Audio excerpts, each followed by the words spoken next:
خیرات صحابی کے خیرات کے برابر نہیں ہو سکتی. یہ فضیلت یوں ہی نہیں ہے. آج جس صحابی رسول کا ہم ذکر کرتے ہیں وہ ہیں حضرت سیدنا صہیب رومی رضی اللہ تعالی عنہ. حضرت صہیب مکہ کے رہنے والے تھے. رومی آپ کا لقب ہو گیا. اس کی وجہ یہ ہے کہ پہلے آپ کے آبا و اجداد عراق کے کسی شہر رہا کرتے تھے اور رومیوں نے اس وقت وہ سپر پاور ہوا کرتے تھے. دو ہی حکومتیں پوری دنیا میں سب سے بڑی طاقت والی تھی جس کو آج ہم قیصر و کسریٰ کہتے ہیں. روم جس کو چلانے والے کو قیصر کہا جاتا تھا اور ایران اس کے بادشاہ کو کسریٰ کہا جاتا تھا. تو قیصر و کسریٰ دو سپر پاور طاقتیں اس وقت ہوا کرتی تھی. اس کو آج کے زمانے میں آپ اگر عام زبان میں کہیں تو رومن ایمپائر اور پرشین ایمپائر، یہ دو تقریباً پوری دنیا پر یہ لوگ قابض تھے. جس پر چاہے چڑھائی کریں، جس پر چاہے حملہ کریں، آج کے دور میں جیسے امریکہ اور رشیا کیا کرتے ہیں. تو رومیوں کی حکومت نے ان کے والد کو اور ان کے خاندان کو اغوا کر لیا اور فوجیوں نے ان کے خاندان والوں کے ساتھ بہت برا سلوک کیا، یہاں تک کہ حضرت صہیب کو لے جا کر کے ایک جگہ بیچ دیا. اور حضرت صہیب ان کے والدین سے چھوٹ گئے، خاندان سے چھوٹ گئے اور بازار میں بیچ دیے گئے.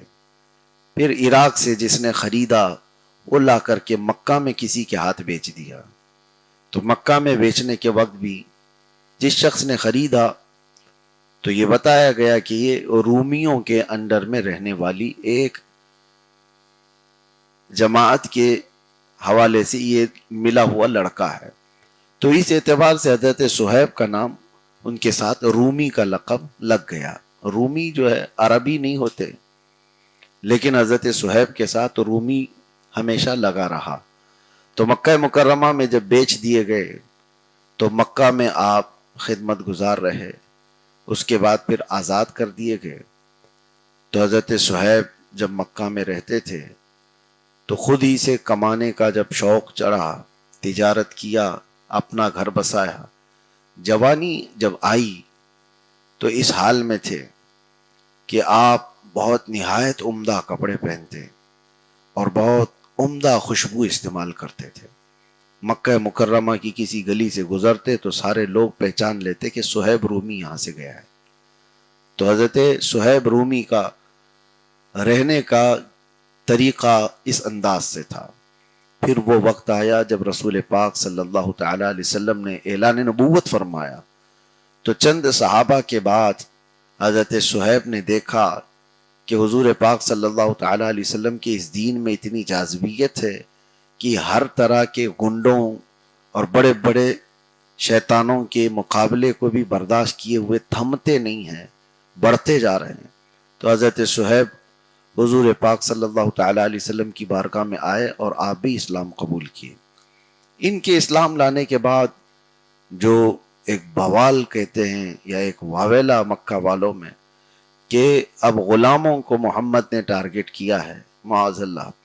رسول پاک صلی اللہ تعالی علیہ وسلم کے خلاف سارے لوگ اکٹھا ہو گئے، اس لیے کہ عموماً اس وقت جو اسلام قبول کر رہے تھے وہ کمزور لوگ تھے، غریب طبقے سے لوگ تھے، کبھی غلام رہے یا تنہا رہنے والے لوگ تھے. تو وہ اسلام میں آ رہے تھے تو غلاموں کو مارا جا رہا تھا، پیٹا جا رہا تھا. اسی طرح سے صہیب رومی کے ساتھ بھی ہونے لگا. پھر یہ وہ وقت تھا جب رسول پاک صلی اللہ تعالی علیہ وسلم ہجرت کر کے مدینہ طیبہ چلے گئے. تو حضرت صہیب کا حال یہ تھا کہ آپ کو قرار نہیں تھا مکہ میں، جو بھی مال جمع کیا، پیسے جمع کیے، سب کچھ تھا، لیکن آپ کو ہجرت کرنا تھا. اس وقت ہجرت کرنا ایک بہت بڑا پاپ سمجھا جا رہا تھا. پورے مکے والے ہر سرحد پر نگرانی رکھے ہوئے تھے کہ کوئی بھی مکہ سے بھاگ کر جاتا ہے کہ مدینے کی طرف، اور کوئی جاتا ہوا نظر آ جاتا تو سارا مکہ اس کے اوپر ٹوٹ پڑتا، اس کی موب لنچنگ ہوتی تھی. تو ہجرت کرنا آسان نہیں تھا، لیکن حضرت صہیب